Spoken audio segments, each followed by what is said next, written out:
राम, सीता और लक्ष्मण वनवास के लिए निकल पड़े। रास्ते में उन्होंने कई असुरों का संहार किया और कई पवित्र और अच्छे लोगों से वे मिले। वे वन चित्रकूट में एक कुटिया बनाकर रहने लगे। एक बार की बात है, लंका के असुर राजा रावण की बहन शूर्पणखा ने राम को देखा और वह मोहित हो गई। उन्होंने राम को पाने की कोशिश की, पर राम ने उसे उत्तर दिया, मैं तो विवाहित हूँ, मेरे भाई लक्ष्मण से पूछ कर देखो। तब शूर्पणखा ने लक्ष्मण के पास जाकर विवाह का प्रस्ताव रखा। लक्ष्मण ने साफ इनकार कर दिया। तब शूर्पणखा ने क्रोधित होकर माता सीता पर आक्रमण कर दिया। यह देखकर लक्ष्मण ने चाकू से शूर्पणखा का नाक काट दिया। कटी हुई नाक से रोते हुए जब शूर्पणखा लंका पहुंची तो वह सारी बात जानकर रावण को बहुत क्रोध आया। उसने बाद में रावण ने सीता हरण की योजना बनाई।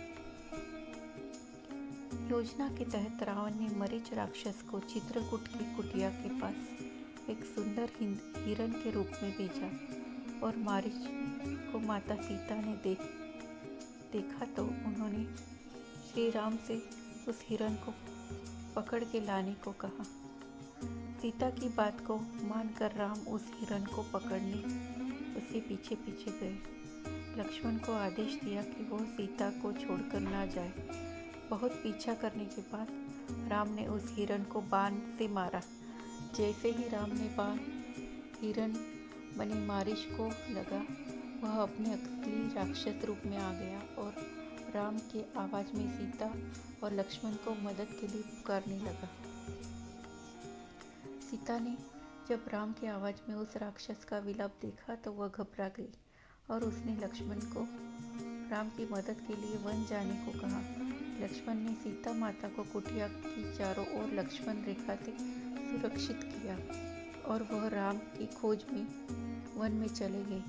योजना के अनुसार रावण एक साधु का रूप लेकर कुटिया में पहुंचा और भिक्षामदेही का स्वर लगाने लगा। जैसे ही रावण ने कुटिया के पास लक्ष्मण रेखा पर अपना पैर रखा तो उसका पैर जलने लगा। यह देखकर रावण ने माता सीता को बाहर आकर भोजन देने के लिए कहा। जैसे ही माता सीता लक्ष्मण रेखा से बाहर निकली, रावण ने पुष्पक विमान में सीता का हरण कर लिया। जब राम और लक्ष्मण को यह बात पता चली कि उनके साथ छल हुआ है तो वो कुटिया की ओर भागे। वहाँ उन्होंने देखा कि सीता वहाँ नहीं है। जब रावण सीता को पुष्पक विमान में ले जा रहा था तब एक बूढ़े जटायु पक्षी ने रावण से सीता माता को छुड़ाने के लिए युद्ध किया, परंतु रावण ने जटायु का पंख काट डाला।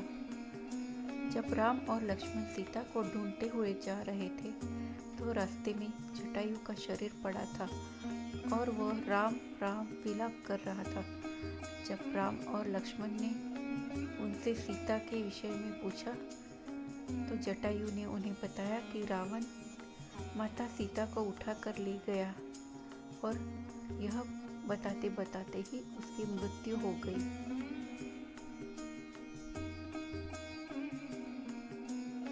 ऐसी रोचक कहानियों के लिए मेरे चैनल को लाइक, शेयर और सब्सक्राइब कीजिए। धन्यवाद।